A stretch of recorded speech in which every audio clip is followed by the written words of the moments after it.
Hello छात्रों, आज हम कक्षा 7 का जो प्रथम पाठ है पादपों में पोषण, उसके बारे में हम अध्ययन करेंगे। तो चलिए शुरुआत करते हैं। सबसे पहले हम ये जानते हैं कि पोषण होता क्या है। कक्षा 6 में हमने पढ़ा था कि हमारे भोजन के जो आवश्यक तत्व हैं, जैसे कार्बोहाइड्रेट है, प्रोटीन है, वसा है, विटामिन है, खनिज लवण है, ये सारे के सारे हमारे भोजन के घटक होते हैं और इनको हम क्या बोलते हैं?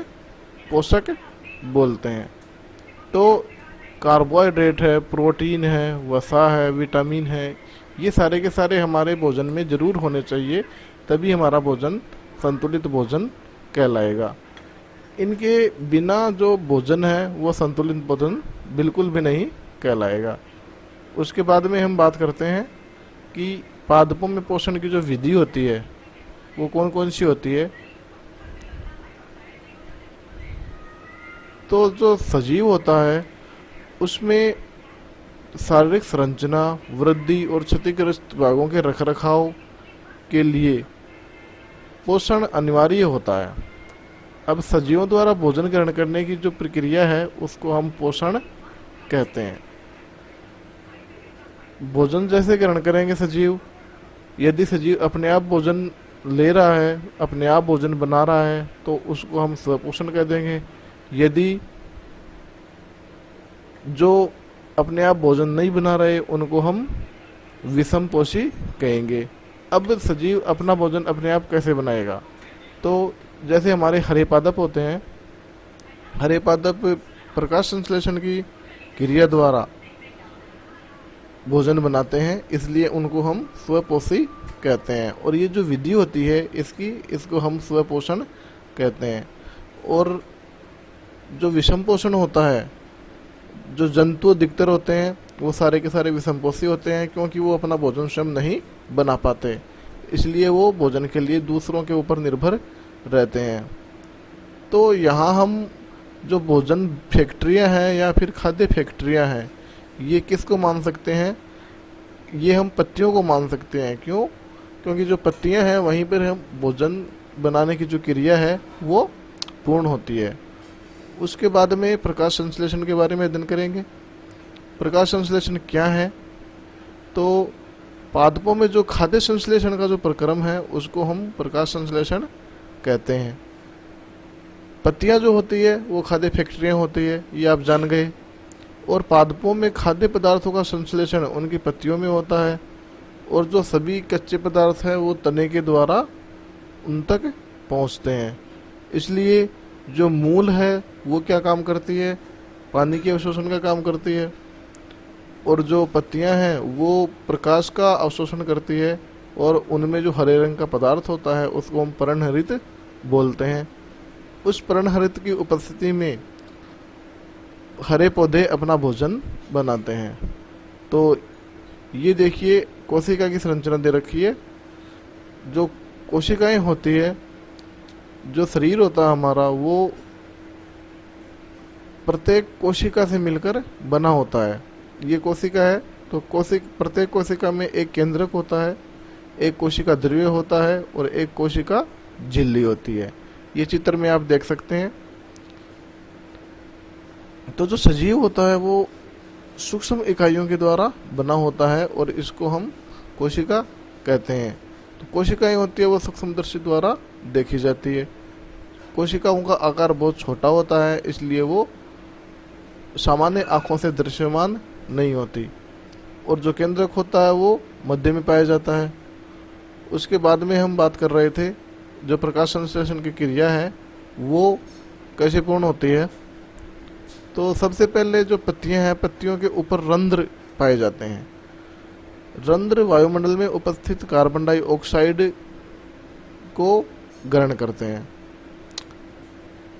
और जो जल है, जल और खनिज वाहिकाओं द्वारा, वाहिकाएं कहाँ पाई जाती है? ये वाहिकाएं तने में पाई जाती है। वाहिकाओं द्वारा पत्तियों तक पहुंचाए जाते हैं और ये वाहिकाएं नली के समान होती है।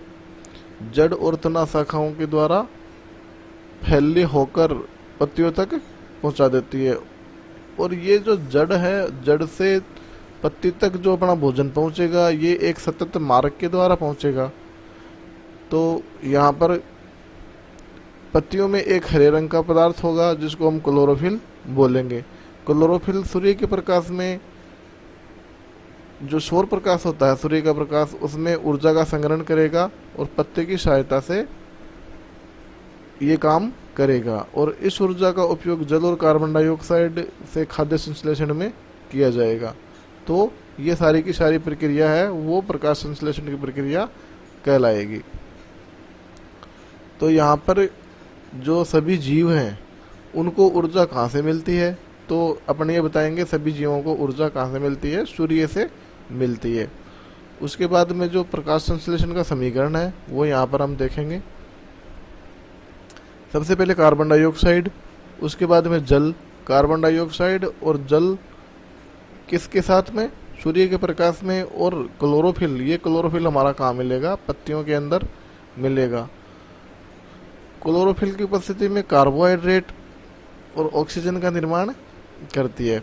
ये सारी की सारी जो क्रिया है ये प्रकाश संश्लेषण की क्रिया कहलाती है।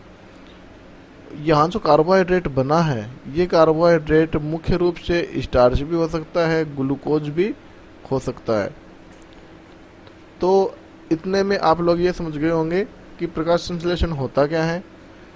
जो हरे पादप होते हैं वो सूर्य के प्रकाश की उपस्थिति में कार्बन डाइऑक्साइड और जल मिलाकर क्लोरोफिल के द्वारा कार्बोहाइड्रेट और ऑक्सीजन का निर्माण करते हैं। ये सारी की सारी जो क्रिया है ये प्रकाश संश्लेषण की क्रिया कहलाती है। अब यहाँ पर देखिए रंध्र के बारे में समझाया गया है। रंध्र कहाँ पाए जाते हैं, रंध्र पत्तियों में पाए जाते हैं। ये पत्ती की संरचना दिखाई गई है आपके सामने। एक छोटे से भाग लिया गया है पत्ती का, और इस भाग को बड़ा करने पे हम देखते हैं कि ये रंध्री द्वार है बीच में, और इस द्वार के दोनों तरफ ये है द्वार कोशिकाएं कहलाती है।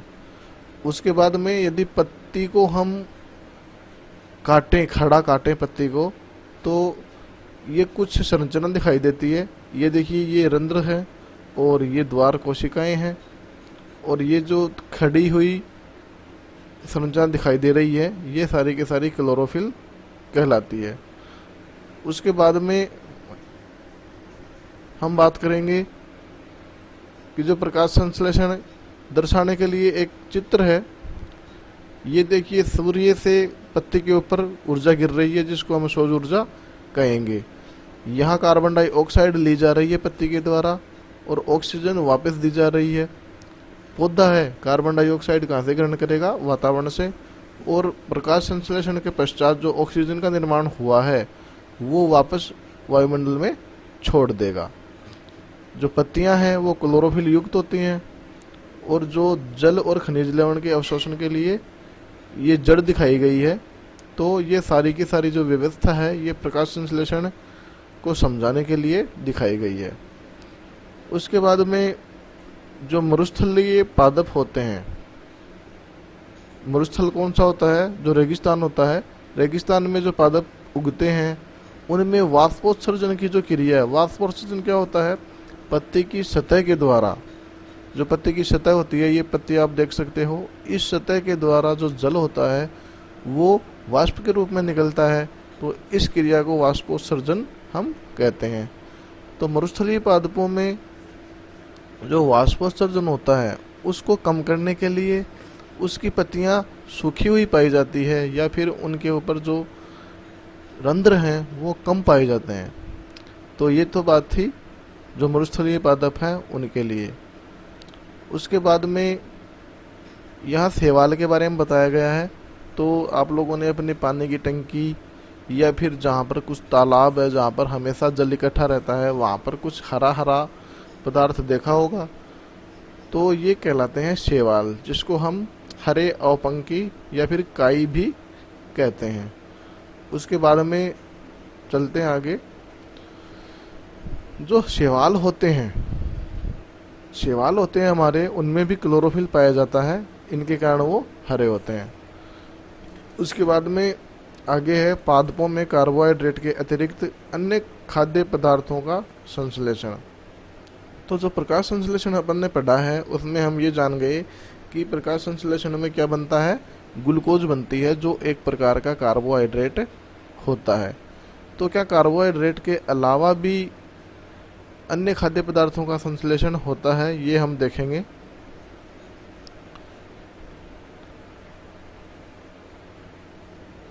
यहाँ पर जो कार्बोहाइड्रेट है उसमें कार्बन, हाइड्रोजन और ऑक्सीजन तीनों तत्व मिले होते हैं।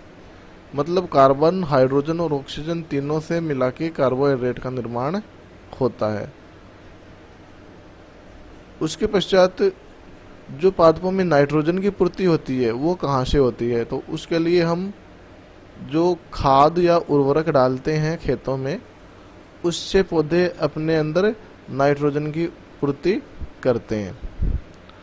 उसके बाद में हम बात करेंगे पादपों में पोषण की अन्य विधियों के बारे में। तो पादपों में पोषण की अन्य विधियां हैं, जैसे स्वपोषी कौन से होते हैं, स्वपोषी जो अपना भोजन स्वयं बनाते हैं। विषमपोषी कौन से होते हैं, जो अपना भोजन दूसरों से प्राप्त करते हैं। यहाँ पर हम परपोषी और परजीवी के बारे में पढ़ेंगे। परपोषी कौन से होते हैं, जो दूसरे पादपों के ऊपर उगते हैं। उदाहरण के लिए एक अमरबेल इसका उदाहरण है। परजीवी कौन से होते हैं, जो आरोही पादप होते हैं वो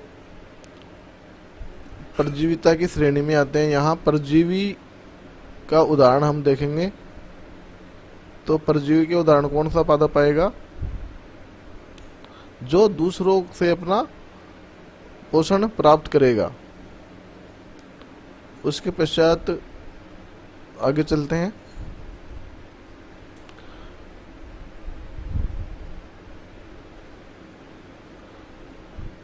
घट प्राणी की बात करेंगे।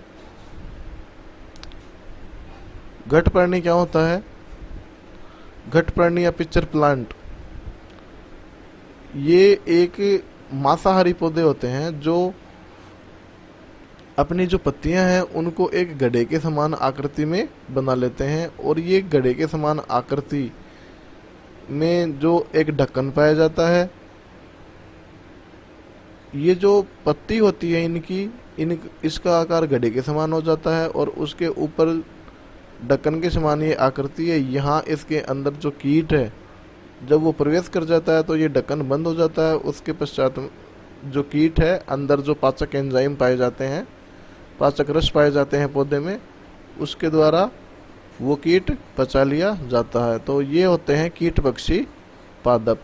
उसके बाद में मृतजीवी कौन से होते हैं, मृतजीवी वो होते हैं जो मरे हुए जानवरों या पौधों के ऊपर उगते हैं। यहाँ पर जो मशरूम है वो मृतजीवी का उदाहरण होता है। उसके बाद में कवक या फंजाई जो जीव होते हैं वो भी मृतजीवी पादपों की श्रेणी में आते हैं।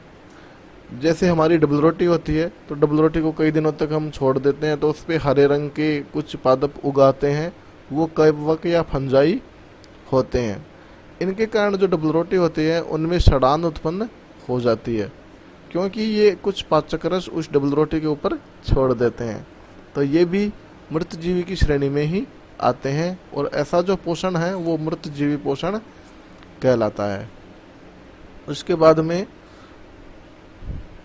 जो सहजीवी होते हैं, सहजीवी क्या होते हैं, सहजीवी ऐसे जीव जो एक दूसरे के साथ रहते हैं तथा एक दूसरे को लाभ पहुंचाते हैं। यहाँ एक बात हम ध्यान में रखेंगे कि दोनों जीवों में पादप भी एक हो सकता है, जंतु भी एक हो सकता है, वो दोनों एक दूसरे के साथ रह रहे हैं लेकिन किसी को भी हानि नहीं हो रही है, तो वो जो संबंध है वो सहजीविता कहलाएगा।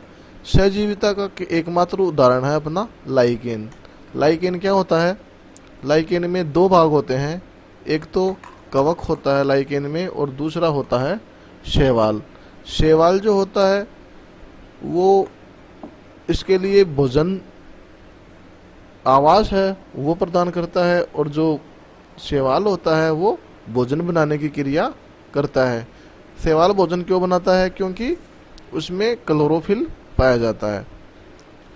उसके बाद में कुछ पौधे होते हैं, कुछ पौधों की जड़ों में राइजोबियम नामक जो जीवाणु है वो पाया जाता है। जो कुछ हमारे फलीदार पौधे होते हैं उनमें राइजोबियम जीवाणु पाया जाता है। ये भी एक सहजीविता का उदाहरण है। ये राइजोबियम जीवाणु क्या करता है, जो वायुमंडलीय नाइट्रोजन होती है उसको पौधे सीधे अवशोषित नहीं कर सकते। उसको पौधे कैसे अवशोषित करेंगे, जो राइजोबियम जीवाणु है वो उसको पहले नाइट्रोजनी जो यौगिक है उनमें तोड़ देगा और उसके बाद में जो पौधा है उसको अवशोषित कर लेगा। ये जो जीवाणु है ये चना, मटर, मूंग, सेम आदि फलीदार पौधों में मिलते हैं और इसी के द्वारा जो नाइट्रोजन का पोषण है पौधों में वो हो पाता है। तो छात्रों, ये अपना पहला पाठ है वो लगभग पूरा हो चुका है। इस पहले पाठ में मुख्य रूप से जो पढ़ने वाली चीज़ें थी वो है स्वपोषी पौधे कौन से होते हैं, क्लोरोफिल क्या होता है पौधों में, विषमपोषी पौधे कौन से होते हैं, परपोषी पौधे कौन से होते हैं, कीटवक्षी पादपों के उदाहरण, पोषण की परिभाषा, पोषक पदार्थों के नाम, परजीवी की परिभाषा, प्रकाश संश्लेषण, मृतजीवी पादप कौन से होते हैं और पत्तियों के ऊपर जो रंध्र पाए जाते हैं उनका क्या काम होता है, सहजीविता का संबंध क्या होता है और जो कवक है उनके क्या लाभ है और क्या हानि है। तो ये सारे के सारे जो पॉइंट है वो ध्यान में रखने लायक है और ये पाठ का हमारा सार है। तो इसको आप ज़रूर देख लीजिएगा और इसके अभ्यास प्रश्न यदि नहीं आए तो कमेंट बॉक्स में उनके उत्तर पूछ लीजिएगा। आज के वीडियो में केवल इतना ही, मिलते हैं अगले वीडियो के साथ, तब तक के लिए गुड बाय।